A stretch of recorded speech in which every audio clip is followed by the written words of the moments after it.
Hello students, welcome to Newton batch. तो Newton batch में आप सभी का स्वागत है। जैसा कि न्यूटन बैच में चल रहा है पूरा फिजिक्स का सिलेबस क्लास 12 का पूरा फास्ट रिवीजन बैच है।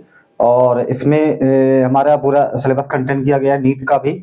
और बस इसमें केवल थ्योरेटिकल चीजें हैं, वो हमारा 12th से ही रिलेटेड है।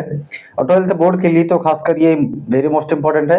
और नीट के पर्पज से अगर हम देखें तो इनका जो थियरी है, इनका जो रिजल्ट है, ये वेरी मोस्ट इंपॉर्टेंट है। तो स्टूडेंट आज के इस टॉपिक में हम इनका स्टार्ट करते हैं। यूनिट नंबर 2 इलेक्ट्रोस्टैटिक हमारा इसके प्रीवियस लेक्चर में हो गया है, 3 लेक्चर में 3 स्लाइड्स में। और इसके बाद हम स्टार्ट कर रहे हैं हमारा इलेक्ट्रिक करंट है। तो स्टूडेंट्स हमारा सेकंड यूनिट है इलेक्ट्रिक करंट।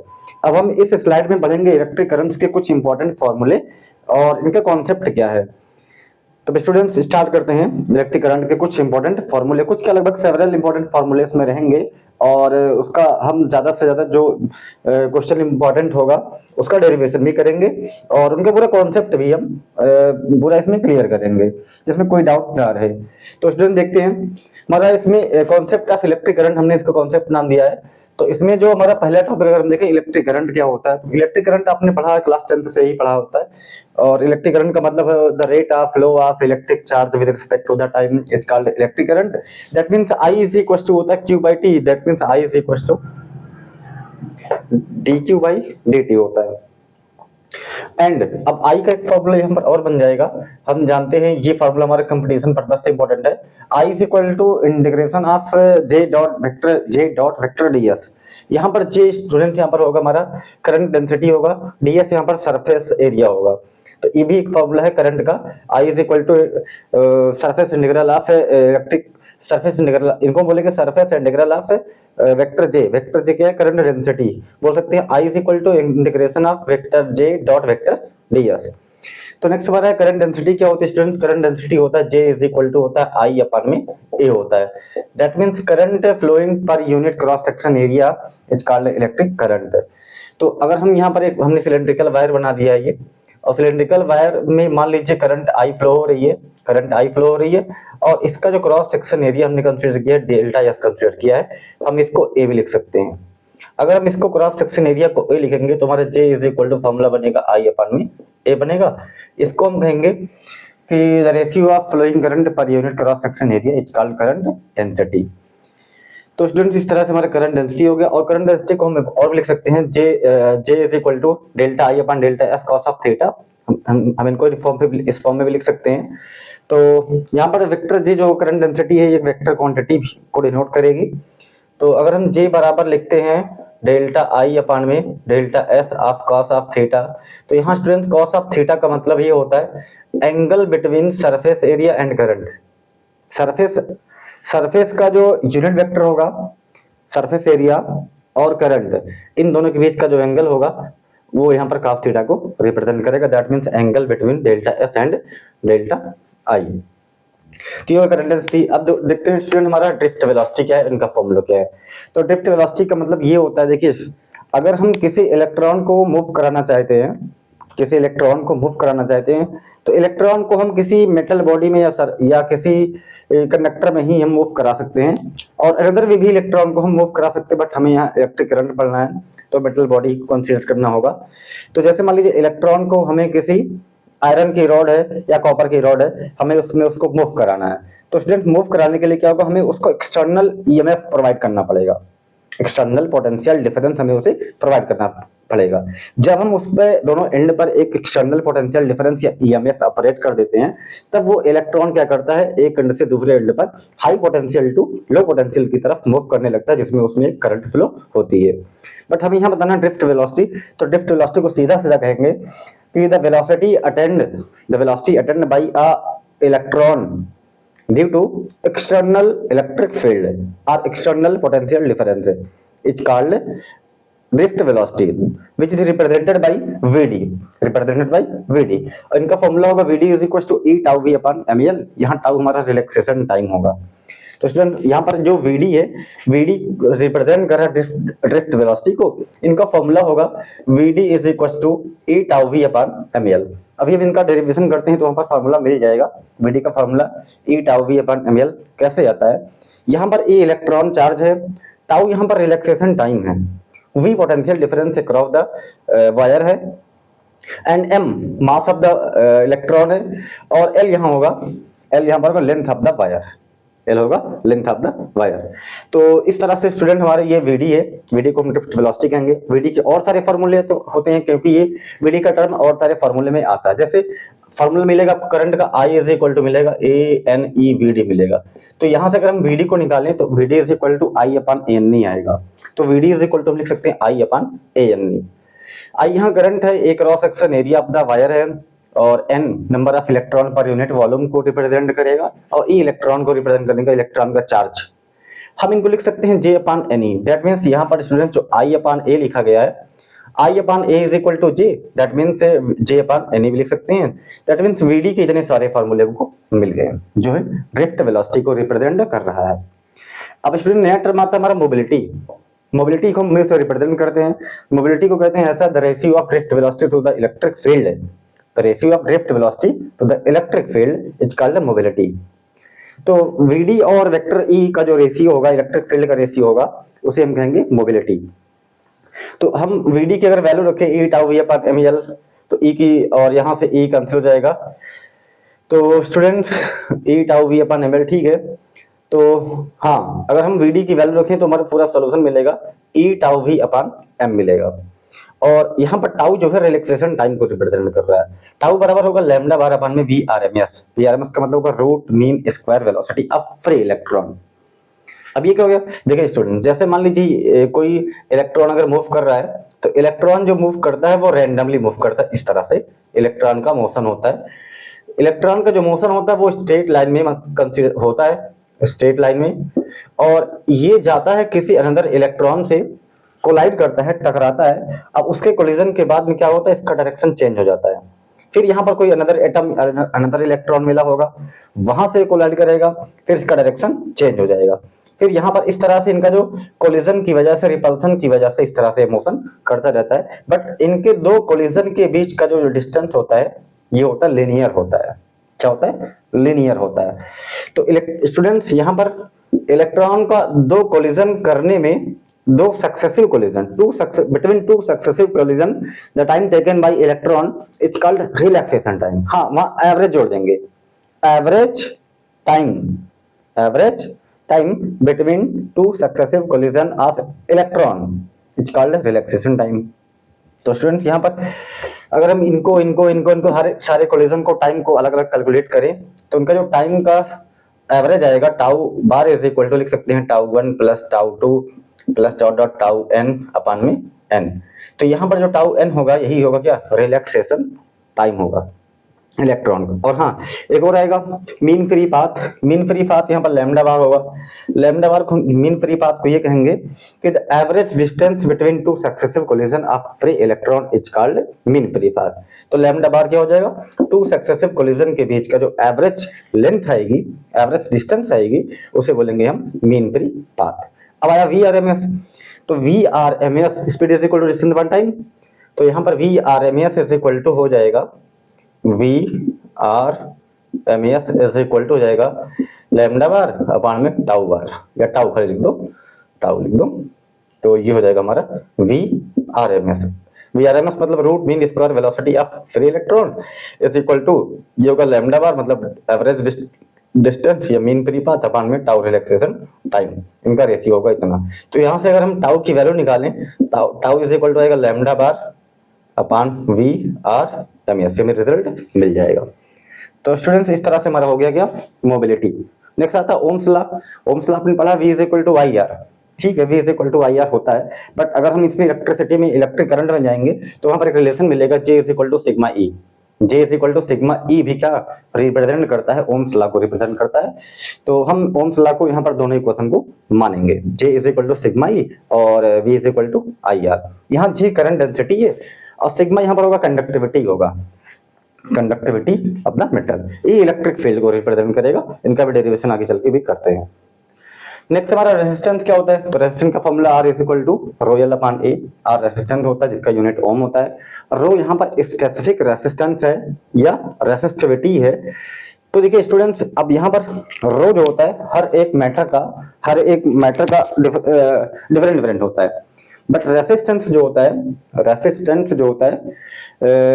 वो डिपेंड करेगा मैटर के लेंथ पर, क्रॉस सेक्शन एरिया पर डिपेंड करेगा। बट किसी एक पार्टिकुलर मटेरियल के लिए रो की वैल्यू कांस्टेंट रहती है। जैसे एल्युमिनियम का वायर चाहे 5 मीटर लंबा है चाहे 10 मीटर लंबा वायर है, उसका जो रो रहेगा, रो की वैल्यू स्पेसिफिक रेसिस्टेंस वो सेम रहेगी। सिमिलरली इसी तरह से अब इनका एक फॉर्मूला और आएगा, रो इज इक्वल टू होता है 1 by sigma. Rho is equal to 1 by sigma. Sigma यहाँ पर होगा कंडक्टिविटी, तो reciprocal of conductivity is called resistivity. तो यहाँ से फॉर्मूला बन जाएगा, रो का यूनिट होगा ओम मीटर। ठीक है, रो का एक फॉर्मूला और आता है, rho is equal to M upon N E square tau. Rho is equal to M upon N E square tau. यहाँ एम होगा मास ऑफ इलेक्ट्रॉन, एन होगा नंबर ऑफ इलेक्ट्रॉन पर यूनिट वॉल्यूम, और E यहाँ पर electron के charge को represent करेगा, और टाउ यहाँ पर रिलैक्सेशन टाइम को रिप्रेजेंट करेगा। तो ठीक है स्टूडेंट, यहाँ तक पूरा कॉन्सेप्ट क्लियर हो गया लगभग लगभग। अब आगे देखते हैं, टेम्परेचर और भी कई सारे फैक्टर पर डिपेंड करता है, मतलब कई सारे फैक्टर टेम्परेचर क्या नाम रेसिस्टेंस को अफेक्ट करते हैं। शायद वो ठीक है टंग स्लिप हो गया होगा, देखते हैं। टेम्परेचर डिपेंडेंस ऑफ रेसिस्टेंस, मतलब रेसिस्टेंस पर रेसिस्टेंस जो होता है किसी मटेरियल का, वो टेम्परेचर पर डिपेंड करता है। उनका एक फॉर्मूला होता है RT is equal to R naught 1 plus alpha T. तो यहाँ का जो फॉर्मूला होगा RT is equal to R naught 1 plus alpha T. RT यहाँ पर रिप्रेजेंट करेगा कि रेसिस्टेंस ऑफ ए कंडक्टर या resistance of a metal material at a particular temperature T is equal to R naught. यहाँ R naught represent करेगा कि resistance of the material is at 0 degree Celsius, और यहाँ T यहाँ पर temperature को represent करेगा। तो स्टूडेंट्स यहाँ पर अल्फा एक कांस्टेंट होगा, अल्फा इज इक्वल टू, अगर हम प्योर मेटल की बात करें तो 1/273 होता है। अल्फा इज इक्वल टू 1/273, ये होता है फॉर प्योर मेटल के लिए होता है, अगर मेटल हमारा प्योर है तो उनके लिए होगा। हाँ, इनको थर्मल कोफिशिएंट भी कहेंगे, थर्मल कोफिशिएंट, ये होगा थर्मल कोफिशिएंट कहेंगे इनको।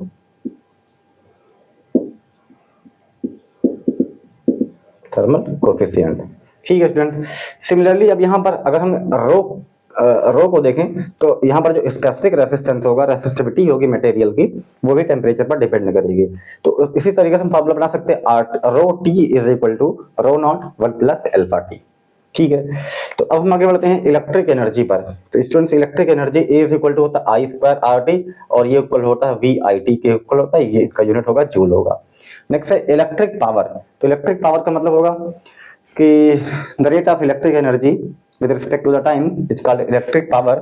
P इज इक्वल टू होगा E upon D that is equal to V into I के होगा। ठीक है, अब इनका फॉर्मूला और भी ढेर सारा हम बना सकते हैं, और 10th लेवल में आपने पढ़ा है। तो नेक्स्ट हमारा है वेट स्टोन ब्रिज। तो Wheatstone bridge students balance state में जो इनका फॉर्मूला अप्लाई होता है, कंडीशन होता है, वो R1 upon R2 is equal to R3 upon R4 होता है। तो अगर हम वेट स्टोन ब्रिज को बनाएं तो इस तरह से बनाते हैं, एक स्क्वायर शेप बनाते हैं, और इसके चारों साइड पर लगाते हैं R1, R2, R3 and R4। ये रेसिस्टेंस होते हैं। इन रेसिस्टेंस में R4 अननोन रेसिस्टेंस होता है, बीच में यहाँ गैल्वेनोमीटर लगा होता है, गैल्वेनोमीटर होता है, ये इनका टर्मिनल होता है। तो अगर भी वेट स्टोन से टू स्टूडेंट बैलेंस स्टेट में होता है, तो बैलेंस स्टेट में जो कंडीशन होती है वो आता है R1 upon R2 is equal to R3 upon में R4। इनका भी जब डेरिवेशन करेंगे इनका पूरा डीप में पढ़ेंगे, बट यहाँ पर जो हमने ओवरव्यू लिया अभी खाली सारे फॉर्मूले का, कॉन्सेप्ट का एक हमने बनाया है स्लाइड, जिससे एक स्लाइड में आप पूरा कॉन्सेप्ट पूरा फॉर्मूला को रिवाइज कर सकते हैं। तो स्टूडेंट ठीक है, यहाँ तक समझ में आया। अब हम आगे बढ़ते हैं किरचॉफ्स लॉ पर। देखते हैं किरचॉफ्स लॉ यहाँ पर क्या है। किरचॉफ्स लॉ में स्टूडेंट देखिए दो लॉ होंगे, first law and second law.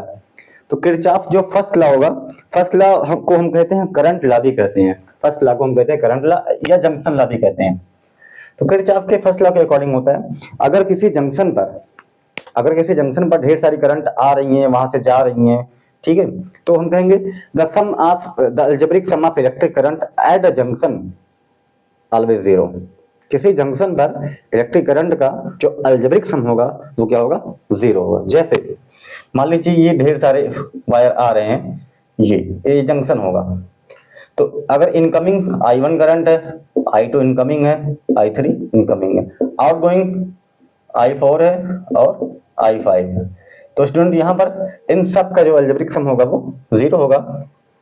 और हम इनको लिख सकते हैं I1 plus I2 plus I3 minus I4 minus I5 is equal to 0। हम इनको इस तरह से भी लिख सकते हैं और इनको समेशन के फॉर्म में लिख सकते हैं, summation of I is equal to 0 भी लिखा जा सकता है।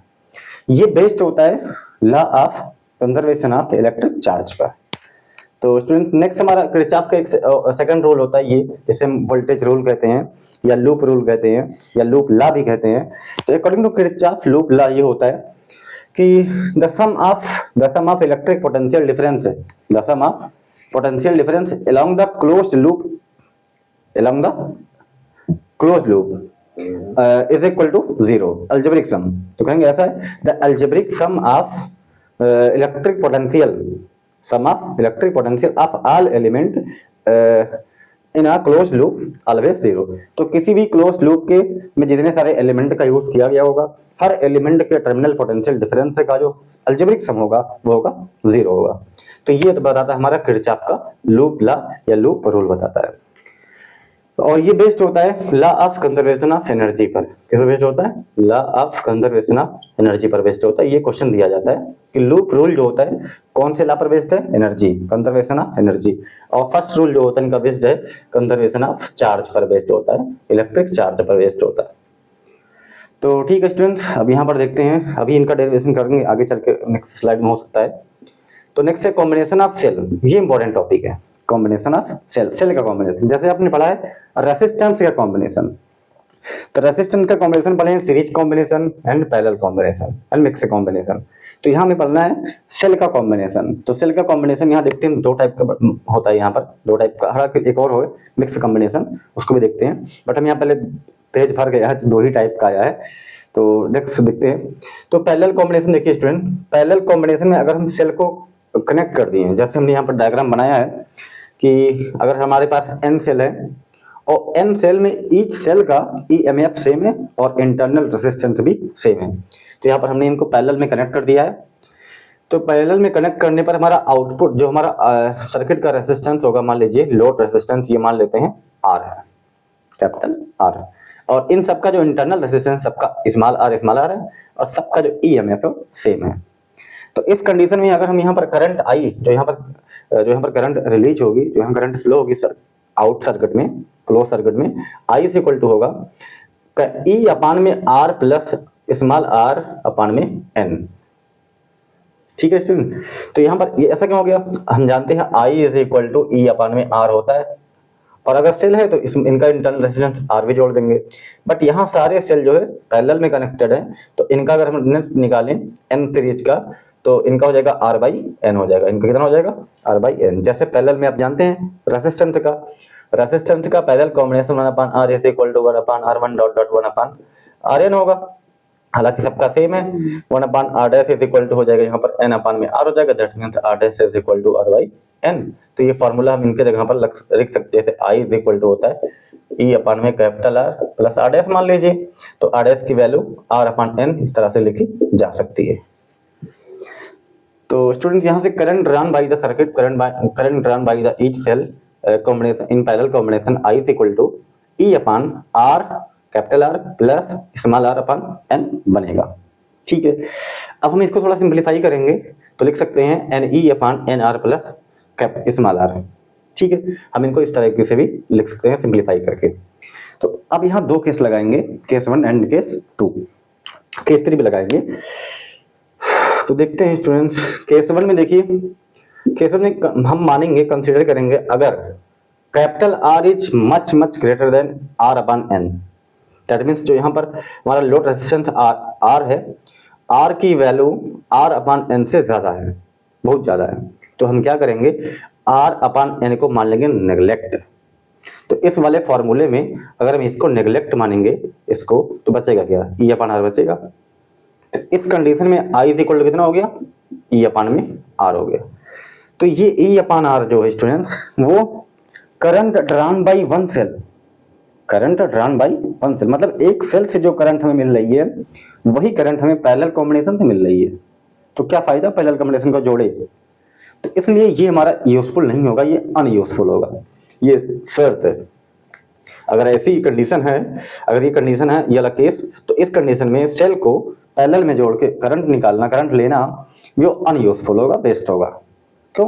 क्योंकि उतना ही करंट हमें एक सेल से मिल जा रही है और उतना ही सेल हम इनको एन सेल को जोड़े हैं पैरेलल में, तब हमें मिल रही है। तो इससे अच्छा एक ही सेल से इतना करंट लिया जाए, इसलिए ये वाला जो इक्वेशन होगा ये अनयूजफुल रहेगा। नेक्स्ट केस आता है केस 2। तो इसमें हम खुद से कंसीडर कर सकते हैं, अगर capital R very very less than R upon में एन। पहले हमने माना था आर ग्रेटर देन, अब हम मानेंगे R capital R less than very very less than R upon N. तो अगर इनकी वैल्यू इनसे बहुत बहुत कम है तो हम क्या करेंगे, अब कैपिटल आर को मान लेंगे नेग्लेक्ट, इनको मान लेंगे नेग्लेक्ट। तो इस फॉर्मूले में अगर आर को नेग्लेक्ट मानेंगे इनको, तो बचेगा क्या, R by N. That means N ऊपर चला जाएगा तो आएगा I is equal to N E upon में आर। ये फॉर्मूला बनेगा, ये फॉर्मूला इंपॉर्टेंट है देखिए।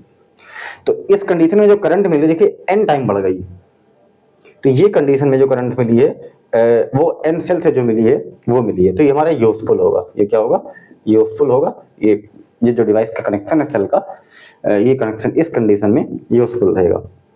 नेक्स्ट हमारा केस 3 है। केस 3 है ये कि अगर EMF of if EMF and internal resistance of each cell are different, अगर सभी सेलों का ईएमएफ अलग है और इंटरनल रेजिस्टेंस भी अलग है, दैट मीन्स ईएमएफ जो है E1 E2 E3 E4 dot dot EN है और इंटरनल रेजिस्टेंस भी क्या है, डिफरेंट है, R1 R2 R3 dot dot RN है। तो उस कंडीशन में जो current run by each cell होगा, I इज इक्वल टू, ये फॉर्मूला हम लिख सकते हैं, E1 upon R1 plus E2 upon R2 plus dot dot EN upon RN upon में 1 plus capital R into 1 upon R1 plus 1 upon R2 dot dot 1 plus 1 upon RN लिख सकते हैं। तो ये तीसरा केस हो गया। तो स्टूडेंट इस तरह से हमारा parallel combination of cell concept जो है कंप्लीट हुआ। नेक्स्ट देखते हैं इनका हमारा एक होता है सीरीज कॉम्बिनेशन ऑफ सेल। अब अगर सेलों को हम सीरीज में कंबाइन करते हैं और ये भी मानेंगे हर एक सेल का ईएमएफ सेम है और इंटरनल रेजिस्टेंस भी सेम है, तो इस कंडीशन में देखिए students, I is equal to current जो होगा I is equal to N E upon में आर प्लस एन आर होगा। क्यों? क्योंकि यहाँ पर एन सेल को कनेक्ट किया गया, जोड़ा गया है किसमें, सीरीज में, तो टोटल ईएमएफ जो हो जाएगा इन सबको जोड़ के हो जाएगा एन ई हो जाएगा। क्यों? क्योंकि अगर सेल को हम सीरीज में कनेक्ट कर रहे हैं तो V is equal to V1 plus V2 plus V3 करके होता है। यहाँ पर हमने पैरेलल में कनेक्ट किया है तो सबका जो टर्मिनल पोटेंशियल होगा वो सेम माना जाएगा। इसलिए यहाँ पर हम जो नेट ईएमएफ है हमको क्या कर लेना है, एनई कर लेना है, ठीक है, upon net resistance, net resistance में आर प्लस एन आर हो जाएगा क्योंकि स्मॉल आर जो है एन टाइम है। तो ठीक है, इनका फॉर्मूला ये वाला बनेगा। अब यहाँ भी दो केस मानेंगे। पहला केस मानेंगे if capital R very very less greater than N R, capital R much much greater than N R. तो इस कंडीशन में क्या करेंगे, एन आर को हम नेग्लेक्ट मान लेंगे। जब एन आर नेग्लेक्ट हो जाएगा तो फॉर्मूला बनेगा I is equal to N E upon capital R. ये हमारा यूजफुल होगा। क्यों? क्योंकि यहाँ जो करंट मिल रही है वो एन सेल से मिल रही है, एन सेलों से मिल रही है, एन सेलों के बराबर या एन सेलों के इक्विवेलेंट में करंट मिल रही है। तो ये करंट, ये हमारा जो कॉम्बिनेशन है ये यूजफुल होगा। इस कंडीशन में कंडीशन क्या है, जब R capital R much much greater than N R. ठीक है, अब हम केस 2 को देखते हैं। केस 2 में हम उल्टा मान लेंगे, अगर या if capital R is very very less than N R. तो अगर स्मॉल कैपिटल आर को ऊपर हमने बहुत बहुत कम माना है तो कैपिटल आर को अब हम नेग्लेक्ट मान लेंगे। जब इनको नेग्लेक्ट मानेंगे तो बचेगा क्या, तो बचेगा क्या, N E upon N R बचेगा, एन ई अपॉन में एन आर, ये कैंसिल हो जाएगा। तो क्या बचेगा, I is equal to E upon में आर। ये करंट वही मिल रहा है जो एक सेल से मिल रहा है, तो क्या होगा, नॉट यूजफुल होगा।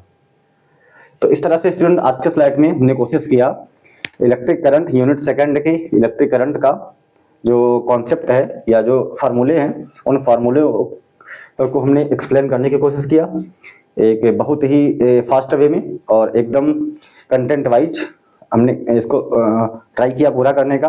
बट इसमें भी बहुत सारे फार्मूले रह गए हैं, वो फार्मूला अभी हम देखते हैं नेक्स्ट स्लाइड में, इनको इरेज करना पड़ेगा। तो स्टूडेंट्स आप सबसे रिक्वेस्ट है कि क्लास चल रही न्यूटन बैच का और ये फिजिक्स का क्लास है जिसमें आपको 12th का और नीट लेवल का और जे लेवल का भी न्यूमेरिकल और कॉन्सेप्ट पूरा एकदम क्लियर अच्छी तरीके से पढ़ाया जा रहा है, और आप लोग इसको पढ़िए और चैनल को सब्सक्राइब कीजिए, लाइक कीजिए, और कोशिश कीजिए कि और भी बच्चे इससे पढ़ सकें, क्योंकि ये पूरा फ्री ऑफ कॉस्ट है। ज़्यादा से ज़्यादा बच्चे जुड़ेंगे तो बेहतर रहेगा। ठीक है स्टूडेंट्स, अब देखते हैं और भी इसमें क्या क्या चीज़ें हैं।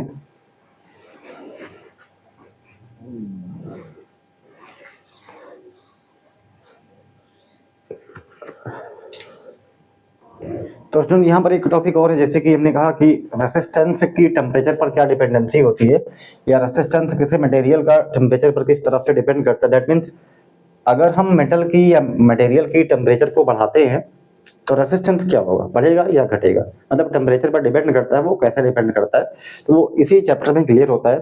तो देखते हैं, यहाँ पर हमने फॉर्मूला पढ़ा है कि R T is equal to R naught one plus alpha T. That means जो टेम्परेचर, जो रेसिस्टेंस है वो टेम्परेचर पर डिपेंड कर रहा है। कैसे डिपेंड कर रहा है, तो उन्हीं को देखते हैं। तो यहाँ पर जैसा कि हमने कहा, रो जो होता है, रो इज इक्वल टू होता है, rho is equal to M upon N E square tau होता है, ये फॉर्मूला होता है। और हम जानते हैं V R M S is equal to होता है 3 RT बाई एम होता है, 3 RT बाई एम। तो स्टूडेंट्स यहाँ से अगर हम टेम्परेचर यहाँ पर होगा हमारा एब्सोल्यूट टेम्परेचर है, और अगर हम टेम्परेचर को इंक्रीज करेंगे, टेम्परेचर को इंक्रीज करेंगे तो वी आर एम एस क्या होगा, ये भी इंक्रीज होगा। अब अगर V R M S increase होगा तो हम जानते हैं V R M S is equal to होगा लैम्डा बार अपॉन टाउ। तो अगर V R M S increase होगा तो टाउ क्या होगा, डिक्रीज होगा। टाउ यहाँ पर क्या है, रिलैक्सेशन टाइम है। अब अगर टाउ डिक्रीज होगा तो इस फॉर्मूले से देख लीजिए, इस फॉर्मूले से रो जो है direct inversely proportional to 1 tau है। तो अगर यहाँ से टाउ डिक्रीज कर रहा है तो टाउ डिक्रीज कर रहा है ना, ठीक है, एक मिनट, उल्टा हो गया क्या। तो स्टूडेंट एक मिनट, यहाँ पर जैसे हमने टेम्परेचर बढ़ाया तो वी आर एम एस क्या हो जाएगा, बढ़ जाएगा, और वी आर एम एस बढ़ेगा, वी आर एम एस अगर बढ़ेगा तो टेम्परेचर क्या होगा, तो वी आर एम एस बढ़ेगा तो रिलैक्सेशन टाइम जो हो जाएगा घटेगा। हाँ, रिलैक्सेशन टाइम अगर यहाँ बढ़ेगा, सॉरी घटेगा, तो रिलैक्सेशन टाइम यहाँ घट रहा है, तो अगर रिलैक्सेशन टाइम यहाँ घट रहा है तो रो क्या होगा, बढ़ेगा। अब अगर रो बढ़ेगा दैट मीन्स आर भी क्या होगा, बढ़ेगा। इस तरह से टेम्परेचर के बढ़ाने पर किसी मटेरियल का, किसी मेटल का रेसिस्टेंस जो होता है वो बढ़ता है, या रेसिस्टिविटी जो होती है वो भी बढ़ती है। तो इस तरह से यहाँ से इस कॉन्सेप्ट को क्लियर सकते हैं। बस देख लीजिए फिर से कि हम जानते हैं रो जो होता है वो होता है N square tau M upon N square tau. But यहाँ हम ये भी जानते हैं वी आर एम एस जो होता है रूट मीन स्क्वायर वेलोसिटी होता है, ये होता है root of 3 RT by M. अगर हम टी को इंक्रीज करेंगे, टी को क्या करेंगे, बढ़ाएंगे, तो वी आर एम एस क्या होगा, बढ़ेगा, क्योंकि डायरेक्टली प्रोपोर्शनल है। और हम ये जानते हैं V R M S is equal to है लैम्डा बार अपान में टाउ। तो स्टूडेंट अगर यहाँ से यहाँ पर देखिए वी आर एस बढ़ा है तो वी आर एस बढ़ गया है, ठीक है, वी आर एस बढ़ा है तो टाउ क्या है, घट गया है। अब टाउ घट गया है तो यहाँ पर आ जाइए, तो अगर टाउ घट गया है, डिक्रीज हो गया है, तो रो क्या हो जाएगा, इंक्रीज हो जाएगा, रो बढ़ जाएगा। तो रिजल्ट यही आया कि टेम्परेचर के बढ़ाने पर रेसिस्टिविटी रो बढ़ेगा, दैट इज आर भी क्या होगा, बढ़ेगा, जी हो गया। अब इसका उल्टा भी हो जाएगा, अगर टेम्परेचर को हम डिक्रीज करते, घटाते हैं, तो रो क्या होगा, घटेगा, और आर क्या होगा, ये भी घटेगा। तो इस तरह से इनका है, इनकी प्रॉपर्टी है। अब यहाँ पर एक और होता है, सेमीकंडक्टर मटेरियल होता है। सेमीकंडक्टर मटेरियल का उसका अलग हिसाब किताब है। अगर हम टेम्परेचर बढ़ाएंगे सेमीकंडक्टर मटेरियल का, तो उनका रेसिस्टेंस घटता है, और रेसिस्टिविटी भी घटती है, और कंडक्टिविटी बढ़ती है। इसमें मेटल में उल्टा होता है उसका, मेटल में टेम्परेचर बढ़ाएंगे, रेसिस्टिविटी बढ़ेगी, रेसिस्टेंस बढ़ेगा, और कंडक्टिविटी घटेगी। तो ये स्टूडेंट जाके हमारा टॉपिक क्लियर होता है कि रेसिस्टेंस किस तरह से टेम्परेचर पर डिपेंड करता है। तो ठीक है, अब देखते हैं और भी हमारा सारे टर्म सारे क्वेश्चन है, देखते हैं नेक्स्ट टॉपिक में क्या होगा। अभी बहुत सारे इसमें डेरिवेशन बचे हुए हैं, फॉर्मूले बचे हुए हैं, तो उनको भी ट्राई करते हैं।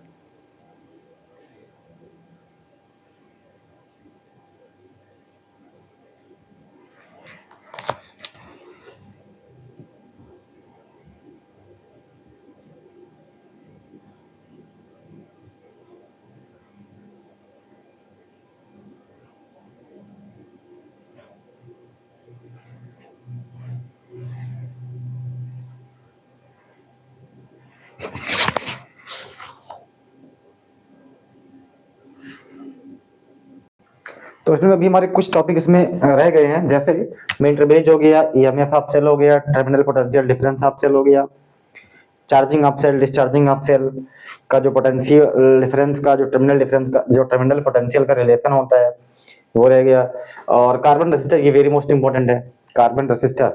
बाकी ये सारे टॉपिक होंगे अब नेक्स्ट स्लाइड में, और कोशिश करेंगे नेक्स्ट स्लाइड में सारे जो डेरिवेशन होंगे वो लगभग कंप्लीट हो जाएं, और ये सारे हमारे जो इंपॉर्टेंट टॉपिक रह गए हैं ये भी हमारे कंप्लीट हो जाए। तो ठीक है student, thank you for watching Newton batch. Newton batch को आप सभी लोग पढ़ाई ज्वाइन कीजिए और अपनी तैयारी को अच्छी बनाइए। तो स्टूडेंट थैंक यू।